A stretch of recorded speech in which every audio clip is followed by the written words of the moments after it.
Welcome to Basic Brewing Radio for Thursday, January 7th, 2016.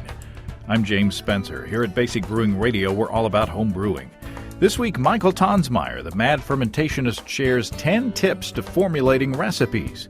What are Mike's top 10 when he starts the brewing process? If you're new to home brewing or would like to get into the hobby for the first time, check out our website, basicbrewing.com, where you can find archives of our audio and video podcasts and our DVDs to walk you through basic and more advanced brewing techniques. And if you buy any of our DVD combos, you get a free Basic Brewing bottle opener. And don't forget to get a fresh copy of our Brewer's Logbook for 2016. Time to start all over again. You can use it to track and log up to 50 batches of beer. You can follow me on Twitter. My username is Basic Brewing, all one word. We also have a Basic Brewing Radio and Basic Brewing Video page on Facebook at facebook.com/basicbrewing. Thanks again to everybody clicking on the Amazon.com associate link on our basicbrewing.com site. Whenever you think of Amazon shopping, think of us and click on our associate link first on basicbrewing.com on the right-hand side of the page. It won't cost you any extra, and you'll be helping us to bring you the show. We greatly appreciate your support, especially during the recent, very busy holiday season. We also have associate links for Brew Your Own magazine and the American Homebrewers Association on our site as well. And there is a link to the Brew Your Own electronic edition, too. You can find our Basic Brewing iPhone app on iTunes, our Android app on Amazon.com. We have a Windows phone app. We're on the BlackBerry podcast directory, and we're on the Stitcher app as well. If you want to put a tip in our tip jar, some coinage in our guitar case, you can go to basicbrewing.com/support.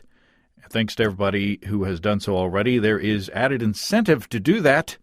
If you have contributed to Basic Brewing's support page over the past year, you should have received an email with links to the 2015 bonus video and links to the 2014 and 2013 videos as well. This year's video features Steve barbecuing a chuck roast and making barbecue sauce from scratch. And there's also a PDF of the recipes for the meat, sauce, and for the beer that Steve used to go along in it and with it. So if you subscribe and haven't gotten that email, let me know. And it's not too late. If you want to be a new subscriber, you'll get that email as well. Also, users of the Basic Brewing app will find the bonus video and PDF there as well. Many thanks to everybody for your continued support. If your brewing disaster email was read on our disaster show last week, you should have an email in your inbox telling you that you have a prize waiting for you. Thanks to the generous support of the Brew Hauler folks, every single one of the letters read on the show wins a Brew Hauler product, either a Carboy carrier or a Growler carrier. So, if you heard your letter and don't see the email, check your junk inbox and see if it's there, or let me know, and I'll get you fixed up. Mike Tonsmeire and I talked for a good long time, so I want to get to it. But first, of course, I want to talk about our sponsors, Desiree and Dave of High Gravity in Tulsa. This morning I was looking at their impressive collection of custom kits on highgravitybrew.com. Say, for instance, their Pippin ESB. Pippin is their parrot, by the way. You can see it on the logo there. If you click on the recipe on the site for the Pippin's ESB, you have a description of the recipe. Then there is a Select Options button. You can select extract, mini mash, or all grain. And you can have your grain crushed or not crushed. You can select the type and brand of yeast that you want, along with whether you want a cold pack or not, if you're ordering liquid yeast. And you can also order extras like bottle caps and bottles, a muslin bag, a clarifier, and corn sugar, all of that on one page. And for some recipes, you can order 1-gallon versions.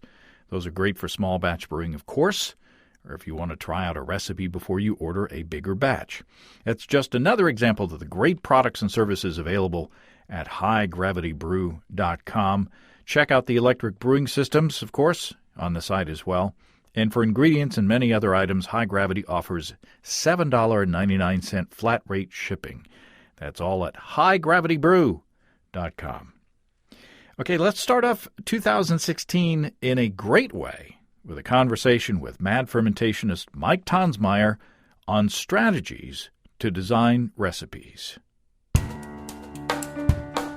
Mike Tonsmeire, welcome back to Basic Brewing Radio. Always a pleasure, James.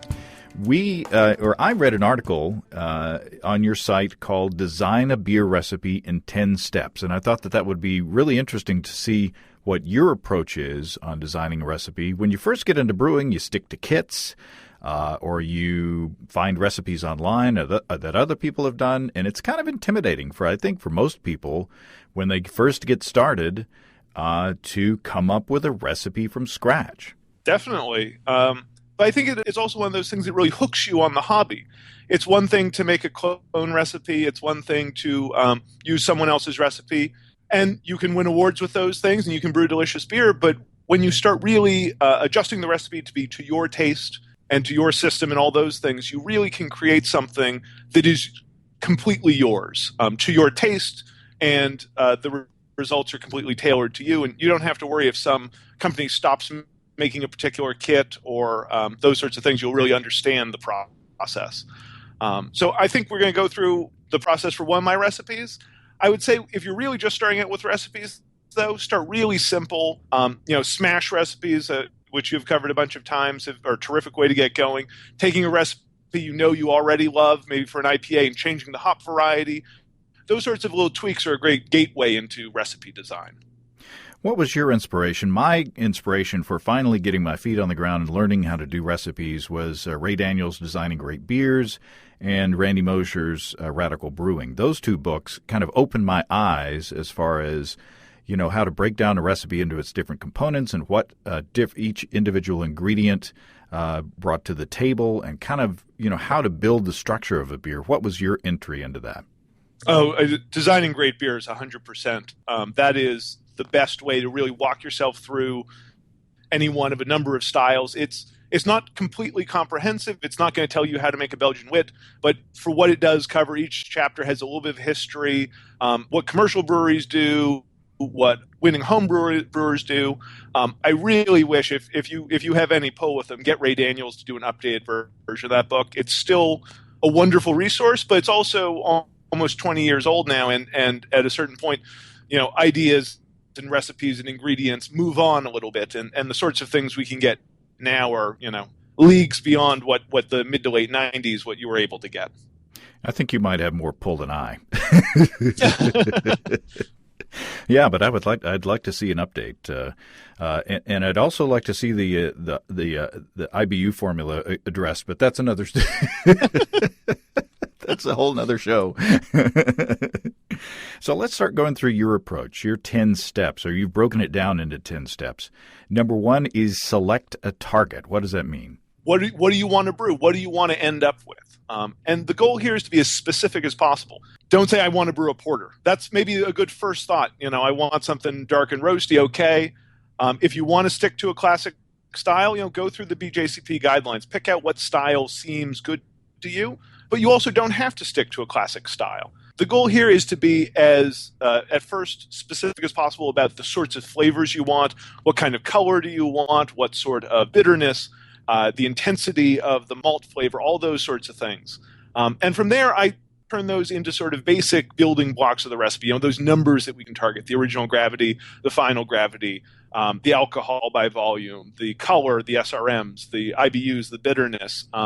The problem with all that, though, is all those numbers really don't end up with a full conception of what a beer is going to be. I mean, a Saison and a Pilsner look almost identical on paper, except that one's fermented with a Saison yeast and one's fermented with a Pilsner strain, with a lager strain. And that's really the only major difference between them. They have very similar original gravity, similar colors, similar bitterness, similar even hop flavor. But that yeast strain changes them completely. And that really is where research comes in. And we were talking about Design Great Beers and Radical Brewing. There are so many great books out there. There are so many great magazine articles in Brew Your Own and Zymurgy. There are so many great blog posts. There are so many great forum threads. And that's really where digging into what the recipe, what specific ingredients you want, how to turn those flavors that you've tasted in a great commercial beer or in somebody else's homebrew, how to turn those into the beer you're looking for. And really sort of digging down, thinking about ingredients, thinking about those sorts of things is doing research, tasting a bunch of beers, talking to anyone in your area, maybe someone in your homebrew club who specializes in that style. It's a lot trickier when you start going off style because you don't have guidelines to go against. At that point, you're just really thinking about flavors. And I'd caution people here, don't try to do too many things at once. If you have a brand new hop variety you've never used and you just want to try it out, don't try to brew an award-winning IPA with it. Brew something relatively simple. Don't blend 6 different varieties and think you're going to learn anything about lemon drop hops or about Motueka. Really showcase that hop. It maybe doesn't have to be a smash. You might use something else for bittering, but do a good charge it, flame out. Do a low dry hop. Get an idea of what kind of character that hop creates. If you're trying to brew an award-winning recipe, don't try to necessarily learn about a recipe or learn about a clone beer or something like that. If you're trying to brew an award-winning example, look at those guidelines, brew to the guidelines, ignore your own personal tastes for the most part. And that's honestly the reason I don't enter a lot of competitions. I'm more interested in what I want to drink rather than what a judge is going to drink. And speaking of judges, the BJCP app is also a good place to find targets. Because it is a good description of each beer style and what ingredients you might use and the target gravities and IBUs and such as that. So I've been using that lately just to kind of, for instance, my Oktoberfest that that went wacky because I got the wrong kind of grain accidentally. But that's not the fault of the BJCP. But anyway, that's where I got the inspiration for that recipe. Was I looked at the style guidelines on that app while I was in the store. Yeah, no, and Gordon Strong and company have done a great job in the 2015 update, and I love the new. What's the difference between sort of sections of what's comparing a style to others that are similar and telling you sort of the key points that differentiate them. It's a tremendous resource. So you want to take one of your beers and kind of show through this practical example of how you apply each of these principles. So what's the beer, the guinea pig beer that we're going to use for this exercise? Sure. In August, I brewed a porter, and for half the porter, I added steamed butternut squash and spices and chocolate. And so the conception for that beer, a few years ago, I read about Midnight Sun's Treat, which is their chocolate pumpkin spiced porter. And it sounded like a fantastic idea. I brewed something a little along those lines years ago, but I eventually actually got to try the beer and was blown away. It has this great balance. Honestly, I'm not a huge fan of that classic pumpkin ale that has sort of sweet caramel malt and big pumpkin pie spices. To me, there's just sort of no balance, no interplay there. I don't necessarily love them, but the Starbucks pumpkin spice latte has that spice and roast balance. It's a little sweet for my taste, but I want something that had a little bit of sweetness. I mean, it's hard to have chocolate and spice without a little bit of sweetness to it. Nice and dark, velvety, smooth body. Spice, cinnamon, nutmeg. I'm not a big fan of clove. Clove to me often comes across as that Hefeweizen yeast off flavor, so I tend to leave clove out. A little bit of chocolate just to fill in that natural roastiness from dark grains. A little squashy flavor, but you're never going to get a huge squash flavor with all that other stuff going on. And so that was sort of the general conception for the beer I had. And luckily, I've done some squash beers before, some chocolate beers before, some spice beers before, and so I had a lot of previous experience on my side. But that was the idea for that batch. So that's your target. Number 2 is identify constraints. Yeah, so this is, I think, where a lot of brewers go wrong. If you're brewing in the middle of summer and you don't have a way to control your fermentation temperature, don't brew a lager. Don't even brew a pale ale, brew a saison. Things like that. Identifying areas that, if you live somewhere where you can't get a particular ingredient, it may not be the best idea to brew that sort of recipe. So thinking about, hey, you want to reuse a yeast, you want to use up a base malt, something like that. Exactly what do you have to work with and what can't you change? For this batch, there really wasn't much. I mean, luckily as homebrewers, we can do almost anything we want. It might cost a few more dollars, but so many breweries are constrained by, well, they have a house ale strain that they want to use for almost every batch. They have a silo of American two-row base malt that they want to use for every batch. And the great thing about being a homebrewer is for a few extra dollars, you can just go to the homebrew store and buy Maris Otter or buy a new yeast strain and grow it up.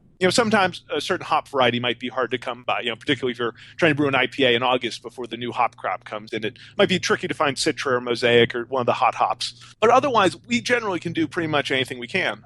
If you're an extract brewer, this is, again, a place where an Oktoberfest is going to be a little bit more tricky for an extract brewer because you can't maybe get a Vienna malt extract. You're going to have to rely on a Munich extract that's 50% Munich and 50% Pilsner or Pale or whatever's in there. Or you have to do a mini mash. And so those are the sorts of decisions that have to go through your head. What can you do and what can't you do? And don't start a recipe and don't design a recipe that isn't feasible with what you have going. Time constraints or something definitely. to think about? Yeah, no, if you're brewing a beer for that holiday party at work and the party's 3 weeks away, Imperial Stout is not the answer for you. This beer, I was brewing it in early August. It's not a beer that I'm going to drink a huge amount of. And so I really wanted to get it on tap in mid-September, and it's still on now. And, I didn't want to be drinking spiced pumpkin ale in March. And that might lead us to number 3, which is determine batch size. Very much.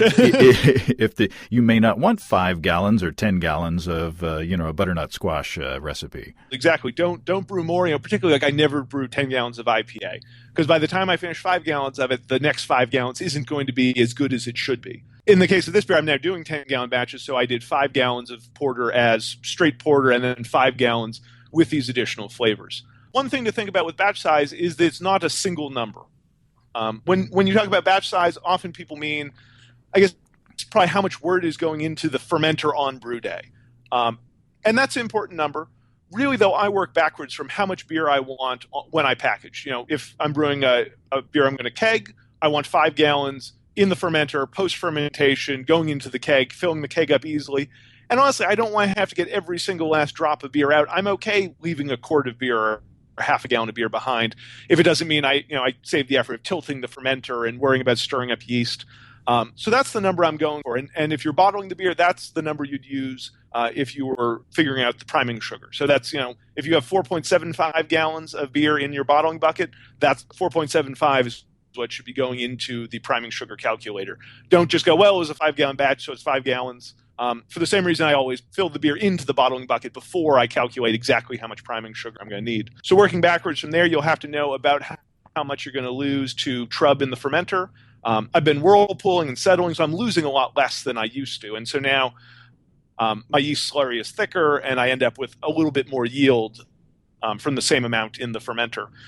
But so the volume at the end of the boil is what's going to be important for things like IBU calculations. Mm. So if you're finishing the boil with 6 gallons of wort, but only 5.5 gallons are making it into the fermenter, that 6 is what you should be basing your IBUs on. Working backwards from there, the start of the boil. So you'll have boil off, you'll lose some of the volume. Things like mash efficiency, helping you figure out the amount of grain you're going to need. That's what the original volume is going to help you with, what that gravity is. And finally, how much water you're going to start with. You have to think about so that would be mash and sparge put together. You've got to think about how much the grain's going to absorb, mash ton dead space. So for like a 10-gallon batch, I know because I brewed on the system a number of times, I need to start generally around 17 gallons of water. Grain absorbs about 0.1 gallons per pound, so you have to add that. My system, I lose about 3/4 of a gallon just to the dead space at the bottom of the mash tun. I know I boil off about 1 gallon an hour of water, so that helps there. In this case, 60-minute boil, I didn't have a good reason to go longer than that. You're going to have to think about how much you're going to lose to hops absorbing the wort. You're going to have to think about the break amount, how much will be left behind in the kettle at the end. I used to just dump my kettle through a mesh strainer to catch the hops. Most of the trub, pretty much all the wort would end up going through. Now I leave a little bit more behind. I'm a lot happier brewing slightly bigger batches, spending an extra 5 or 10% on the beer to have a little more malt, a little more hop, and not having to get, again, every single last drop out of everything. Number 4 is dealing with specialty ingredients, which in your house, I guess, is a pretty big deal. It certainly is. And this is a step that you can just completely skip if you're doing a real, Reinheitsgebot approved kind of thing. But this is where you'd start thinking about fruits, vegetables, spices, herbs, wood, if you're adding spirits, all those sorts of other ingredients. I'll say that, I'm talking about a lot of these things as if it is a simple, straightforward order. This is sort of the first pass on the recipe. you're always going to go back and tweak things and adjust things and reconsider things. But for me, I want to think about, in this case, I'm adding spices, I'm adding pumpkin, I want sweetness. Those kinds of things will influence later decisions. This is one of the trickier ones. This is really where experience comes into play. So I've done a lot of beers with squash. So the original things I tried were adding it to the mash. Really, squash isn't adding that much starch. There's not that much to convert. And so honestly, I think you're better off adding it later on. I've done it in the boil. I've done it after primary fermentation. A little bit of starch, particularly in a dark beer, is not going to cause any trouble. When you mash it, it can create a sticky mash. You're not going to get a huge amount of flavor out of it. So in this case, I opted to, and this was actually a new technique for me, I opted to cook down the squash, steam it with a little bit of water, mash it up, make this a thick, squashy paste. I've tried roasting squash before. It's a little more effort. And honestly, the roasting and the caramelization that you get, I've found that particularly in a dark beer, I can't really taste it. It's a very subtle flavor. And really what I want out of the squash is that squashy, that pumpkin pie, that canned pumpkin, vegetal, fruity kind of flavor. And so I've also found that I get the best results from cocoa powder for chocolate. It doesn't have fat. It doesn't disrupt head retention, but really helps to bloom it in some hot water. So I thought, well, I've got this squash puree and I've got this cocoa powder. Why not just add the cocoa powder and the spices to the puree and make it, you can see a picture on the blog. It looks like vegan brownie batter. It looked, it's one of those things like when you whip egg whites and you think this, it looks delicious, but really it's just egg whites. So in this case, it was really just squash and chocolate without a lot of sugar. I added a tiny bit of treacle, which is sort of the English version of molasses, just again trying to underlay that chocolate flavor. Chocolate, often when you read cookbooks, when you do chocolate, you add a little vanilla or you add a little coffee or you add a little brown sugar. And it's a flavor that you may not necessarily be able to pick out blind, but if it wasn't there, you'd notice it. Mm-hmm. And so I was hoping the treacle would give me that sort of depth to the chocolate flavor. And for spices, it was really by, on brew day, I had cinnamon and nutmeg and ginger and all those sort of classic pumpkin pie flavors. And some of them I ground, some of them I had pre-ground. I mixed them together and kept smelling, add a little more of this, add a little more of that, until I got what smelled like pumpkin pie spice to me. And you can get great results buying commercial pumpkin pie, pre-blended spice, but it may not be exactly to your taste. In the same way you can buy a pre-blended hop mix or something, Falconer's Flight or Zithos. To me, it's always preferable to get your own, things directly, smell them individually, and blend them individually. So in this case, that's what I went with. I decided to add the squash at the start, so I put it into the fermenter and racked the wort right onto it and pitched the yeast. I may or may not do that again. It seemed to work pretty well, but the spice flavor maybe got a little harsher than I expected it to. I might add it sort of on the tail end of primary fermentation, so you have less time exposed to the spices next time. But these are sorts of things that, again, research is really going to help. What's the best way to add citrus zest? What's the best way to simulate a bourbon barrel aging if you don't have a 55-gallon bourbon barrel or the effort to fill a 55-gallon barrel? Sadly, this interview is not going to give all the answers to everyone. But this is an important place to consider all the options in front of you, and to not be constrained by what commercial brewers do. I've really gotten in the habit, rather than soaking oak chips in bourbon and adding the oak chips and sort of employing this middleman. If I want oak flavor, I add oak. If I want bourbon flavor, I just dump bourbon in to taste. Blend it in. Same thing with wine. It works a lot better. It's a lot easier. It's completely illegal if you're a commercial brewery. But that's the great thing about being a home brewer. We don't have the TTB. We don't have the FDA. We don't have government looking down on what we're doing. We can do whatever we want. Number 5 is less sexy than specialty ingredients. It's just selecting fermentables. Yeah, so this is, to me, the easiest next step to go to, because you have to know what your gravity is going to be before you can start inputting the hop bill. So I generally start out with fermentables if I'm not doing anything weird like squash and chocolate and treacle and spices and vanilla and all that. So I think the first thing to think about here is doing things by percentage rather than by sort of raw volume. When you talk about sugar, talk about it as a percentage of the extract you're going to get. So if you're doing a 1050 beer, think about, if you want 5 or 10% by extract. So the sugar should be adding 0.005 or 0.0025 rather than just thinking about, well, I want to add 1 pound of sugar. And the trick there is that if you get higher or lower efficiency, if you're talking about purely as a percentage of the fermentables by weight, it'll change. So someone who gets 80% efficiency would then use a lot less sugar than someone who's getting 60% efficiency. But really you're getting the same impact because it's, the same amount of sugar should be going into the kettle. You want to get the same amount of fermentables from that sugar. Probably ideally you would think about it in the same way for specialty malts, but honestly I find it easier just to think of all the malts as percentages of the malt bill. And that's really what you end up with anyway. So if you're scaling a beer, particularly just sort of keeping it within the homebrew realm, if you're going from 5 gallons to 10 gallons, you can just double the amount of all the grains.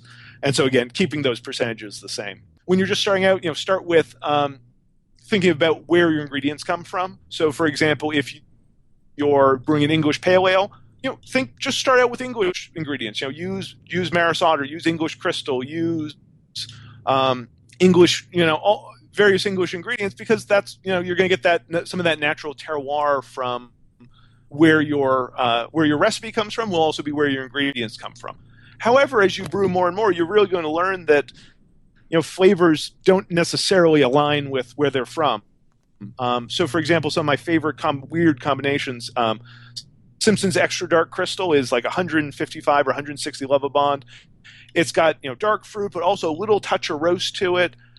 It's perfect in Doppelbock and box. It was a little technique I stole, or ingredient combination I stole from the livery up in Benton Harbor, Maine, for their wheat triple bock. That's sort of the signature grain in that, and it doesn't come off sort of sweet or raisiny or too sort of overbearing. It really is a sort of a balance of a little dark fruit and a little roast. Honestly, I love Pilsner malt in a wit or a Belgian blonde, but if I'm brewing a double or a quad, I honestly think Pilsner malt's not the right malt there. It's sort of grassy. It doesn't add to those sort of darker flavors. American pale malt works well. I mean, you can certainly go Belgian pale, but American pale, you're not going to miss the Belgian pale when you've got candy syrup and dark crystal malt and Belgian yeast and all that going on. So there are really a lot of different ingredients, and as you brew more and as you learn about what these particular ingredients taste like, they more become colors on a palette rather than pieces in a puzzle. You might pull a little something that you learn from one recipe into another one. And again, this is sort of that all-important thing of brewing relatively simple beers if you can. You don't have to be smash, but maybe a base malt plus a specialty malt. Particularly when you're starting out, really learning what those individual ingredients taste like, rather than what 9 different roasted malts altogether taste like. In general, I think that with a great amount of skill, a 10 malt beer can be terrific, but too often you get too many different malts together, it just tastes brown. Or you get too many hops together, it just tastes hoppy green. It doesn't taste like those distinct notes. I try to keep my dark malts to 2, 3 at the most. When you start adding black patent and chocolate and pale chocolate and 2 roasted barleys and midnight wheat, and it doesn't taste like chocolate. It doesn't taste like coffee. It just sort of tastes like a lot of roasted malt. Number 6, you mentioned it briefly, choosing the hop bill, and I guess that's getting more and more difficult all the time with all the variety. Yeah, no, I think I may have forgotten to mention on the chocolate porter. I generally try to keep things relatively simple on the malt side. So for this one, and this was actually a bit of a weird recipe, I had purchased 20 pounds of Irish stout malt, and I was I guess before I ordered it, I was thinking that this was going to be a real, toasty, roasty, have a little more color. And really what Irish stout malt is it's intended for beers like Guinness that have a large amount of flake barley in it. They're very enzymatic. It's a relatively pale malt. And so I figured rather than oats or barley, I would use flaked rye. I love flaked rye. It gives this really unctuous, creamy, full body. And so I went with 13% flaked rye. I want some crystal malts to add a little bit of caramel sweetness, to add some darker flavors that would play off the chocolate. And so I went with Caramunic 3, which has a great, even though it's not too dark, sort of a raisiny or a little more burnt sugar than a similarly colored American malt. And Simpson's Medium Crystal, which to me has one of the truer, real caramel sort of flavors. For dark malts, I did chocolate malt was sort of the one that I was going to get the most flavor from. And I went with both Simpson's and Environment just because those are the two I happen to have on hand. And then Brief's Midnight Wheat just for more color. I didn't want a whole lot of roast in this. I didn't want the sharpness of the black patent. I didn't want the sort of big coffee flavors that roasted barley can bring. And so I went with Midnight Wheat for color, which is going to be one of the more smooth sort of flavors you're going to get because wheat has no husk. And so unlike something like Carafa Special that's been dehusked but still leaves a little husk behind, Midnight Wheat is going to give that just a lot of color and not much flavor. Jumping back to hops, again, it comes down to flavor. I was just talking with my boss today at our Christmas party. He's a beer nerd too, and he was railing on Sriracha Ace. He knows that's a hop he doesn't like. He doesn't care for it. I completely agree with him. And so again, it comes down to sort of figuring out exactly what kind of flavor you want. Generally, I start with the Flame Out edition, and I kind of work outward from there. So in a beer like this, I didn't want any hop flavor, no hop aroma. I just want a little bit of bitterness, so no Flame Out hop. In many of my beers, I want a Flame Out hop if I'm adding, if I want it to be a hoppy beer. I find that Flame Out edition, particularly the hop stand where you let the hop steep in there for a while, really gives you that full saturated hop flavor. When you take a sip, that coating, hoppy, oily kind of sensation. So basically any beer that I'm going to dry hop, unless it's going to be, say, a sour beer that I dry hop, I want to do a nice big Flame Out edition, let it steep there. That's going to add a little bit of perceived bitterness, not nearly as much as at home as it would at a commercial brewery where after an hour the hops are often still sitting in the wort at 210 or 211 degrees, nearly boiling, 99 Celsius. So it'll add some bitterness, but really that saturated hop flavor. Then I'll think about dry hopping. Dry hopping is going to give you that big, bold aroma. I know some breweries, Avery comes to mind, have switched their IPAs to being huge Flame Out editions for sort of ease and consistency. But I've found unless I dry hop, I just can't get that hop aroma that I'm looking for an IPA or a hoppy red. Even I have a Pilsner lagering now that's dry hopped with Sapphire, taking a page out of Firestone Walker's playbook with Pivo. Again, just the same way as malts, don't use too many hop varieties, particularly if you're just starting out. Use the same hop varieties for Flame Out and for dry hopping. Reinforce those flavors. I would use 2, maybe 3 different varieties at most. As you dial in a recipe, if you keep brewing the same IPA, you might notice, I need a little more of this, a little of that might help. But try not to get too crazy with the hop varieties. 4 different varieties at Flame Out and four different varieties in the dry hop. It'll just start tasting hoppy and not mango, pineapple, piney, citrusy. It's just going to taste hoppy. Trying to match hops to where the recipe is from. But of course, if you're brewing an American IPA, New Zealand hops, and even some of these new German varieties like Hallertau Blanc, Mandarin of Bavaria, may have a place. And you'll eventually learn what makes sense together and what doesn't by doing relatively simple beers where you 1-2 hop varieties, really learn about them. And really the last edition you want to think about is the bittering edition. So figure out your Flame Out hops. Generally, if I'm doing a big Flame Out edition, I'm not going to add a 5 or 10 or 15 or 20-minute edition. I just find that they don't add much. I'll use those editions only if I just want a little subtle hop flavor without much aroma. And then the last one, again, is just figuring out that bittering edition, how many IBUs you want. So in this case, I just went into my freezer. I pulled out Crystal and Sterling, just trying to use up some varieties I had left there. 60-minute edition. Get the bitterness I was looking for. Not much in this case, just 24 IBUs.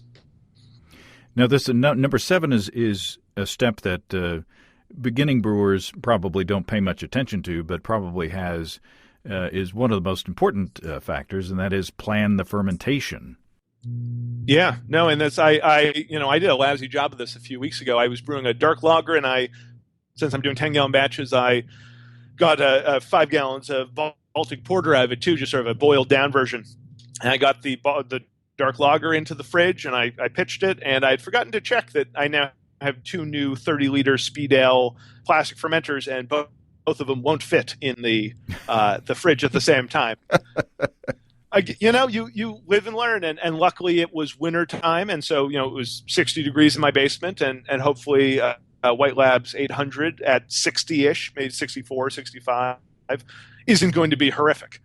We'll say it's still lagering, it's still cleaning up. The dark lager is great, but figuring out again, what temperatures are available and what yeast is going to best, suit the temperatures you have available. Best idea is to get your yeast a week in advance, make a starter.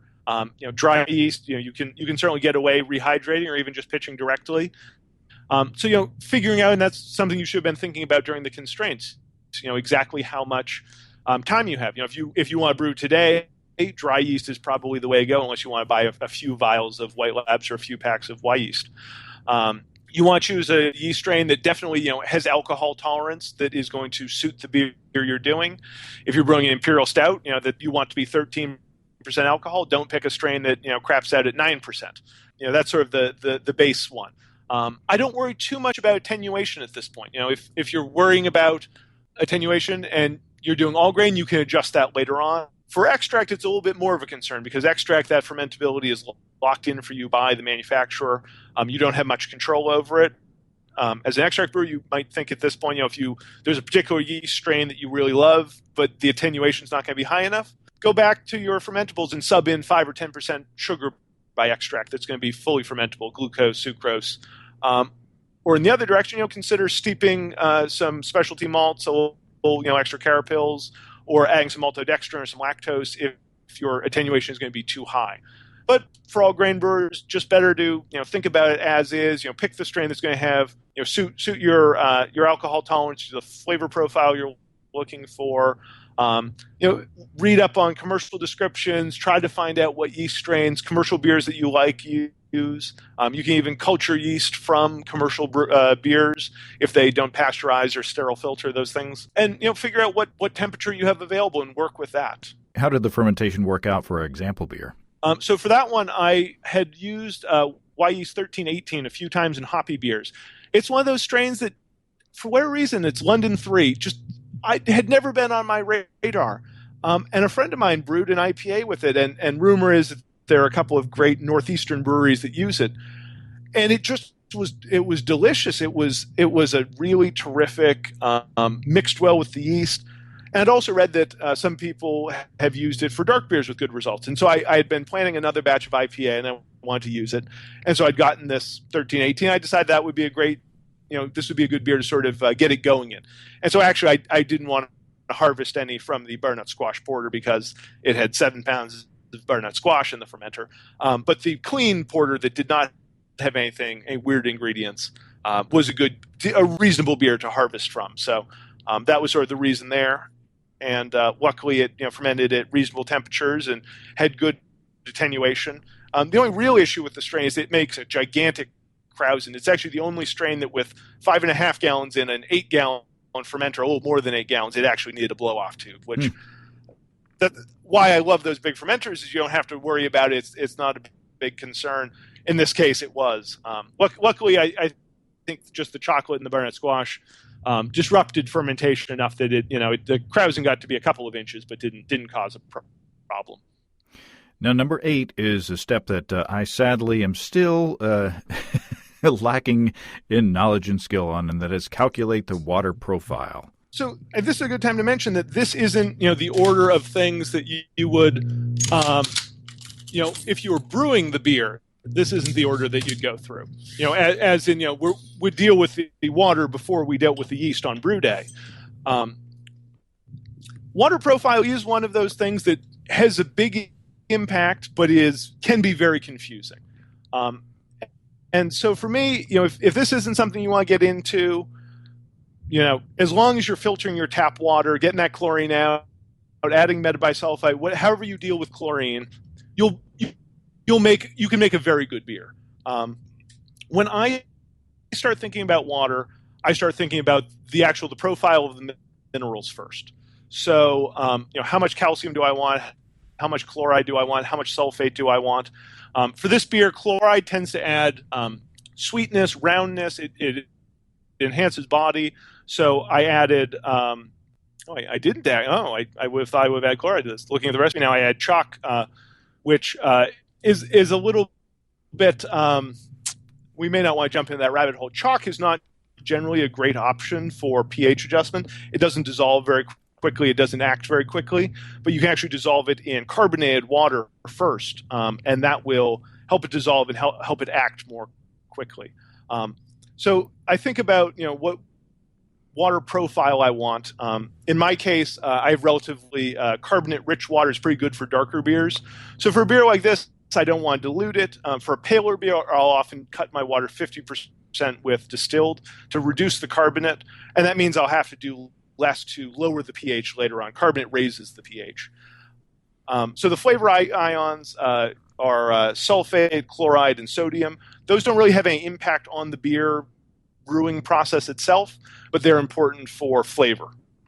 So those can be added if you want to add gypsum or calcium chloride or table salt. They can be added at bottling even to taste. But calcium is very important. Having calcium helps with hot break. It helps with yeast activity. It helps with enzyme activity in the mash, all those sorts of things. After you deal with those, you want to think about the pH. So pH is a huge topic. I just wrote 1,500 words for Brew Your Own magazine on it. But needless to say, mash pH is one factor, and getting the mash pH right isn't really essential.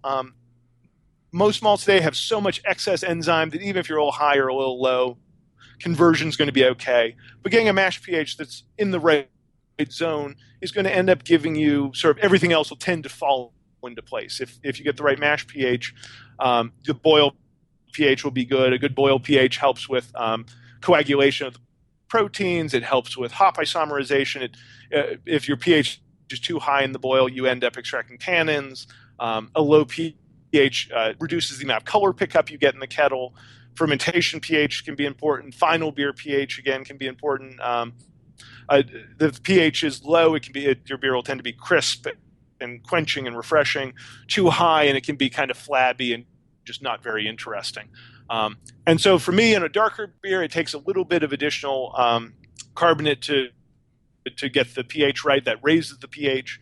For many paler beers, I need a little bit of acid, a little bit of phosphoric acid or lactic acid or acidulated malts. They're great calculators. Brew in Water and Easy Water. Beersmith does some of the calculations. So it'll take some trial and error. It'll take getting a water report from your local municipality, or if you're on a well or they don't give you enough information, sending it off to ward labs, getting an idea of what your water's like, getting an idea of how often it changes, if the source changes, or if it's more dilute in the spring because you get snow runoff, those sorts of things.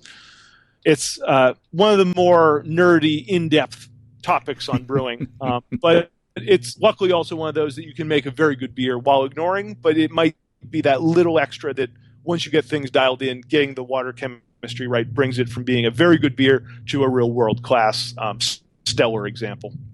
Now, you talk about pH leads us into number 9, which is to determine the mash profile. And since you're talking about using a beer with, or brewing a beer with dark specialty grains, do you consider doing an approach like Gordon Strong recommended in his book of separating out the dark specialty grains, doing the mash with more of the base malts, and then adding the specialty grains as in kind of the sparging as kind of a steeping addition to kind of work with the pH that way? That is one of the sort of the bigger debates at the moment. For me, I like to, in most cases, add all the grains at the same time. Actually, for the dark lager I mentioned, that's one of the first times I waited. I did a protein rest. I was going to do 2 saccharification rests, and I waited until I was ramping up to the second rest to add the dark grains. I like to add them for 2 reasons. One, while you don't necessarily need to mash crystal malt and roasted grains, you actually get higher attenuation when you do. They are converted, they can be steeped, but they still have a lot of dextrins in there. And by adding them to the mash, adding them when the enzymes are still active, you increase attenuation. If you're factoring that into your mash profile, you're okay. You might want to mash a little bit cooler and then add them at the end, and it will sort of all balance out. The other thing I worry about is if you wait until later to add your dark malts, while the mash is going to convert fine, the pH will be fine if you're adding the appropriate amount. In Gordon's case, he's big on reverse osmosis water and just a little bit of very soft water. But I worry that then you're adding these dark malts and you're lowering the pH, and then the pH you have for the boil for the fermentation is going to be a little bit lower than it would be otherwise if you sort of dealt with those things early on. If you're doing the same water treatment for a very dark beer, adding those grains at the end of the sparge, you'll get a different result than if you had added them and adjusted the mash pH to overcome the acidity you're adding. But this is one of those great times when, as a home brewer, you'll have to consider these things. I know the Brewlosophy guys recently did an experiment on this, and they found, I forget if it was significant or not, but that the ones where the dark grains were added at the sparge they got a little less intensity, a little less roast, a little less color. And so that might work perfectly well, but you might have to learn that you add 10% or 20% or 30% extra dark malt or extra to compensate for that. And that's, again, where brewing more, I mean, when we talk about brewing, it really is, there's some art, there's some science, but it's really a craft. And brewing over and over and over again, particularly brewing the same sorts of beers over and over again, allows you to learn for your methods on your system, how do these things all work out? With your water, what do you need to do? Not just to hit arbitrary pH numbers, but to get the beer that you like to drink the most. And so determining the mash profile, honestly now, almost all grains, a single infusion mash is all you need. If you want to ramp up to a mash out, you certainly can. If you want to spend your time doing a decoction mash, you certainly can. If you want to do a protein rest, I was using floor malted Bohemian Pilsner, which even that's one of the least modified grains you can get. And in most cases, it doesn't need a protein rest. I mean, a very short protein rest may be somewhat beneficial, but honestly, you can get by with a single infusion. Really, you're just choosing how fermentable you want the wort to be. My basic rule of thumb is that if you mash it 154 or so, you'll end up with about the stated attenuation. If your yeast says that that it goes from 170 to 176, and you mash at around 152, you're going to end up with about 73% attenuation. Again, assuming you don't have a whole lot of specialty malts, assuming. And that for every 1 degree you raise the mash temperature, you're going to lose about 1% attenuation. And for every degree you lower the mash temperature, you'll probably gain about a degree of attenuation. This is not a perfect foolproof method. About 160 would be the highest I would go. You can go a little bit higher if you're doing a sour beer and you want a really unattenuative wort. You want a lot of dextrins. About 144 is as low as I would go, and particularly that low, consider extending the mash. Consider using maybe a little denser mash because that protects the enzymes a little longer. You can certainly play around with mash thickness, and there are a couple other variables that might have small impacts on the fermentability, but temperature is the big one to be concerned with. And honestly, there's a lot of debate over how much the final gravity really impacts body and mouthfeel, but I mean, I think it does, and that may not be the the scientifically proven one, but I mean, I swear there's a big difference between a beer that finishes at 1020 and one that finishes at 1040, given the same amount of alcohol. Yeah. Number 10 is the most fun: brew, taste, and rebrew. And this is when I talk to professional brewers, because that's something I'm doing more and more these days. It's real disconcerting that they listen to me. But I really push specialization.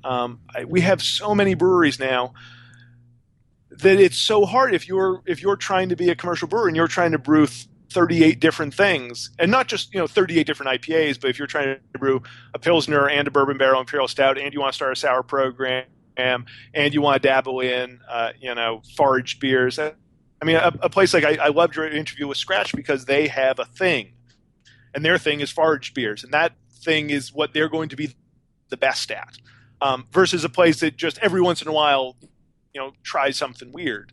And as a home brewer, I think there's a lot to be learned from that. If you want to be a really fantastic brewer, you can't just brew a little of everything. To be a really fantastic brewer, you really need to hone in on a sort of beer. So it doesn't have to be the exact same recipe every time. There are breweries that do great hoppy beers. Trillium up in Boston kills hoppy beers. They do double IPAs, they do pale ales, they do some other stuff too, but they're always working on hoppy beers, and they've really figured out a system that they've dialed in for the yeast and the pitching rate and when to add the dry hops. And they often add a little bit of Columbus to sort of counter the fruitiness of something like Mosaic or Citra or Galaxy. They have a whole sort of method and a personal flavor profile that they've figured out, and then they can tweak it to adjust it to be a whole variety of different beers. And that's worked really well for them versus someone who brews one hoppy beer and one roasty beer and those sorts of things, but doesn't build up enough of a knowledge base on one particular thing. Take good notes every time you brew a beer. Write down what it ended up like, because in 6 months or a year or 2 years, you may want to look back and go, "Wait, how was that beer? How'd that turn out?" Unless you have real good tasting notes on it, and maybe I often try to do a little note of what I would change for next time. Easier to think about what you change for next time and jot it down. You don't have to do a whole new recipe, although you certainly could. Jot down, I would have mashed a little hotter. I didn't love this yeast strain. Switch it out for something else. Not quite hoppy enough even when fresh. Add more dry hops. Whatever it is that you come up with, make sure to note that down. And honestly, save it on your computer is great. Put it in an email. Put it somewhere in the cloud that you can get to at some point. I've had a couple of friends who have computers broken or stolen, who lost 6 months or a year or 5 years of recipes, and then chase that down, trying to recreate that porter that was so good that they couldn't quite remember exactly what was in it. Or you could be like me, and my early recipes were on Claris Works on a Macintosh Performa 6100, and we're going to have some sort of archaeologist to to resurrect those if I ever want to. and even with a beer like this, I mean, this was the sort of the outgrowth of this chocolate pumpkin porter that I had brewed 5 years ago. That I did a little tweaking on. That was a 1 gallon batch. I'm scaling it up, and I changed a lot of things, but I still had notes on that beer of what worked and what didn't work, and what direction I wanted to go in. Very good. Yeah, it's a good thing. Brewing is a complicated thing, and it takes practice. And if you don't document what you do, sometimes, for example, you might have a happy accident and come up with something really nice. And if you don't document that happy accident, you might not be able to remember what happened, or you might not be able to do it again. So, or might not be able to diagnose what went wrong. And there are some yeast strains that I know I don't like, and I haven't brewed with them again because I know I didn't like that beer. And here's the yeast I used. Was the Thames Valley? I hate that strain. It's minerally. It's weird. I don't care for it.